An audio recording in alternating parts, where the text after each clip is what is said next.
السلام علیکم ورحمۃ اللہ وبرکاتہ۔ ناظرین، مجھے جو روزانہ کالیں آتی ہیں ان میں سے بہت بڑی تعداد ایسے لوگوں کی ہوتی ہے جو مجھے پہلی مرتبہ جب کال کرتے ہیں تو اس میں خاص طور پر خواتین یہ کہتی ہیں کہ ہم نے آپ سے حساب کروانا ہے۔ تو میں پوچھتا ہوں کیا حساب کروانا ہے، تو پھر اپنا تھوڑا سا مسئلہ بتاتی ہیں کہ یہ مسئلہ ہے اور اس مسئلے کے حوالے سے ہم نے حساب کروانا ہے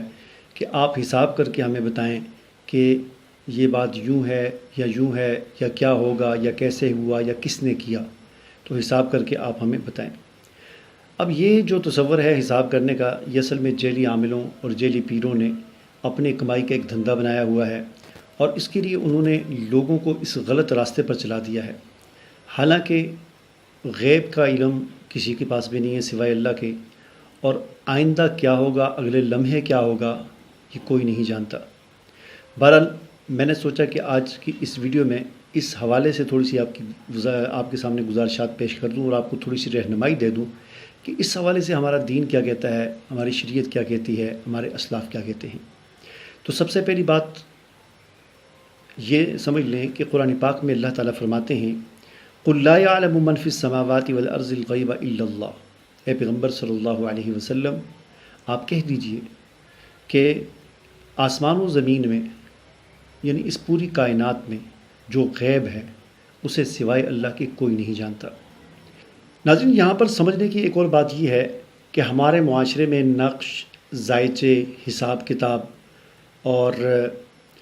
آج کا ہفتہ کیسا رہے گا، آپ کا ہفتہ کیسا رہے گا، آپ کا آج کا دن کیسا رہے گا،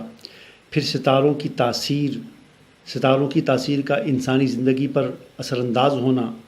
تقدیر پر اثر انداز ہونا، ستاروں کی چالیں، یہ وہ، یعنی ایک دھندا بنا رکھا ہے نجومیوں، کاہنوں اور جادوگروں نے۔ اس حوالے سے انتہائی اختصار کے ساتھ میں آپ کے سامنے صرف دو چیزیں آپ کے سامنے عرض کرنا چاہتا ہوں۔ ایک ان میں سے یہ ہے کہ امام احمد رضا خان بریلوی ان کا فتاویٰ موجود ہے، تو وہ فرماتے ہیں کہ تدبیر عالم سے کواکب کے لیے کچھ نہیں کہا گیا اور نہ ان کے لیے کچھ تاثیر ہے، یعنی یہ جو ستارے ہیں ان کی کوئی تاثیر نہیں ہے۔ فتاویٰ رضویہ جلد 23 صفحہ 699، رضا فاؤنڈیشن لاہور، ٹھیک ہے جی۔ تو امام احمد رضا خان بریلوی یہ فرماتے ہیں کہ ستاروں کے اندر، ان کی چالوں کے اندر یہ جو سسٹم بنا رکھا ہے لوگوں کے اندر، جو ایک غلط تصور پھیلا رکھا ہے، اس کے اندر کوئی حقیقت نہیں ہے، ستاروں کی کوئی تاثیر نہیں ہے، ٹھیک ہے جی۔ اسی طرح ذائچے نکلوانا یہ شریعت میں بالکل حرام ہے۔ ذائچے کیا ہوتے ہیں کہ مثال کے طور پر آپ کال کرتے ہیں کسی عامل کو، نجومی کو، تو وہ کہتا ہے کہ آپ جب کہتے ہیں ہم نے حساب لگوانا ہے، وہ کہتا ہے اپنا نام بتاؤ، اپنی والدہ کا نام بتاؤ، فلاں کا نام بتاؤ، یہ وہ، تو ان کے وہ حروف تہجی جو ہوتے ہیں ان کا ابجد جو ہے وہ نکالتا ہے، اور اس سے ان نمبروں کو ملا ملو کے خاص طریقہ کار ہوتا ہے نجومیوں کا، اس طریقے سے وہ ذائچے بناتے ہیں، ذائچے نکالتے ہیں۔ تو یہ ذائچے نکلوانا حرام ہے، اور ان کے سچ ہونے پر یقین کرنا یہ کفر ہے، یعنی ایسا عقیدہ رکھنا کہ آدمی ان کو بالکل سچ مانے، یہ کفر ہے۔ چنانچہ احمد رضا خان فرماتے ہیں کہ امور غیب پر احکام لگانا، صاد و نحس کے خرچے اٹھانا، یعنی صاد و نحس کا مطلب یہ ہے کہ منحوس سمجھنا، کسی ستارے کو منحوس سمجھنا، کسی دن کو منحوس سمجھنا، کسی گھڑی کو منحوس سمجھنا، ہاں جی، تو یہ نحوست کو کسی چیز کے اندر سمجھنا، ٹھیک ہے، یا یہ سمجھنا، اور اس طرح ذائچے کی راہ چلنا، یہ ذائچوں کے جو طریقہ کار ہے اس پر چلنا، اوتاد اربع، تالے رابع، عاشر، سابع پر نظر رکھنا، یعنی ستاروں کی جو چالیں ہوتی ہیں ان پر نظر رکھنا، زائلہ مائلہ کو جانچنا پرکھنا، یہ شرعاً ناجائز ہے۔ کیا فرماتے ہیں کہ یہ شرعاً ناجائز ہے، اور اعتقاد کے ساتھ ہو تو قطعاً کفر ہے، یعنی اس اعتقاد کے ساتھ اگر ان چیزوں کے پیچھے آپ پڑھیں کہ یہ بالکل درست ہیں، سچ ہیں، حق ہیں، تو پھر یہ کفر ہے۔ فتاویٰ رضویہ جلد 1 صفحہ 463، رضا فاؤنڈیشن لاہور، ٹھیک ہے جی۔ اسی طرح مفتی منیب الرحمن صاحب ہمارے ملک کی ایک مشہور شخصیت ہیں، بہت بڑے جید عالم دین ہیں، مفتی ہیں، اللہ تعالیٰ انہیں جزائے خیر عطا فرمائے، ان کا سایہ ہمارے سروں پر تا دیر قائم رکھے۔ وہ فرماتے ہیں کہ رسول اللہ صلی اللہ علیہ وسلم کا یہ فرمان کہ ستارے کی کوئی اصل نہیں، اس کا معنی یہ ہے کہ نجومیوں کے یہ نظریات کہ ستاروں کی چالیں انسانی زندگی پر اثر انداز ہوتی ہیں، یہ سب باتیں شریعت کی نظر میں باطل ہیں،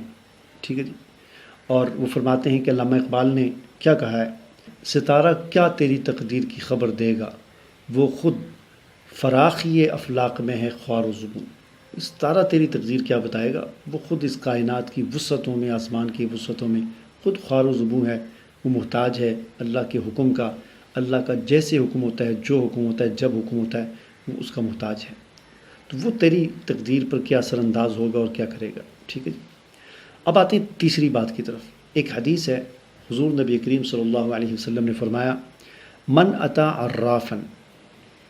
فسألہ عن شیء لم تقبل له صلاة 40 لیلہ۔ فرمایا کہ جو شخص کسی عراف کے پاس آیا، عراف کہتے ہیں، عراف کا مطلب ویسے ہوتا ہے مطلب پہچاننے والا، یا کہتے ہیں نا نجومی کاہن وغیرہ، جو مطلب چہرہ شناس جسے ہم کہتے ہیں، یا ہاتھ دیکھنے والے جو ہوتے ہیں، ٹھیک ہے نا، ان کو کہا جاتا ہے۔ تو جو ان کے پاس گیا، کسی نجومی کے پاس، کسی ہاتھ دیکھنے والے کے پاس، کسی کا، اور اس سے جا کر اس نے سوال کیا کہ مجھے یہ بتاؤ، میری قسمت کا حال بتاؤ، میرا فلاں مسئلہ بتاؤ، مجھے یہ یعنی غیب کی چیز کے بارے میں اسے سوال کیا، تو حضور علیہ السلام فرماتے ہیں اس کی 40 رات کی نمازیں جو ہے، 40 دن کی نمازیں قبول نہیں ہوں گی۔ یہ اتنا بڑا یہ گناہ ہے، مسلم شریف کی حدیث ہے۔ دوسری حدیث، من اتا کاہنا فصدقہ بما یقول فقد کفر بما انزل علی محمد، ترمذی، کہ جو آدمی کسی کاہن کے پاس، کسی نجومی کے پاس آیا اور اس نجومی اور کاہن نے کوئی بات کہی، کوئی بھی اس نے پیشن گوئی کی، کوئی بات کہی، فقد کفر، اچھا وہ اس نے ایک بات کہی اور اس آدمی نے اس کی تصدیق، اس نے کہا ہاں سچ کہتے ہیں، یعنی اس پر یقین کر لیا، اس پر ایمان لے آیا کہ یہ بات سچی ہے، تو فقط کفر، تو اس نے کفر کیا اس چیز کے ساتھ کہ جو محمد صلی اللہ علیہ وسلم پر نازل ہوئی ہے، یعنی اللہ کا دین، اللہ کا قرآن، اس کے ساتھ اس نے کفر کر دیا۔ تو لہٰذا ہمیں شریعت یہ تعلیم دیتی ہے کہ ہم تو ایسے لوگوں کے پاس جائیں ہی نہ، ہم یہ کسی سے سوال ہی نہ کریں کہ تم حساب کر کے مجھے بتاؤ کہ میرا حال کیا ہے، ٹھیک ہے جی۔ جو سوال کرے گا، پھر سوال کے جواب میں وہ جواب دینے والا جواب دے گا، اور سوال کرنے والے نے اس کی بات کو تصدیق کر لی، اس کی بات پر یقین کر لیا، تو فرمایا یہ کفر ہے۔ لہٰذا نادانی میں اور غلطی کوتاہی میں جس سے یہ کام ہوا ہے، وہ اس پر استغفار کریں، توبہ کریں، اور آئندہ کے لیے یاد کریں کہ کبھی کسی سے کچھ نہیں پوچھیں گے، اور نہ ہی کوئی جانتا ہے۔ یہ سب دھوکہ بازی، ڈرامے ہیں، آپ سے پیسے بٹورنے کا دھندے ہیں، کوئی نہیں جانتا۔ اللہ نے جب فرما دیا قل لا يعلم من في السماوات والارض الغیب الا اللہ، اس کائنات میں کے غیب کو کوئی بھی سوائے اللہ کے نہیں جانتا، تو پھر یہ کون ہوتے ہیں دعویٰ کرنے والے کہ ہم آپ کو بتائیں گے آپ کا مستقبل، آپ کا ماضی، آپ کا حال ہم آپ کو بتائیں گے بن دیکھے۔ یہ سب دھوکہ اور ڈرامہ ہے۔ مجھے اجازت دیجیے، اللہ حافظ۔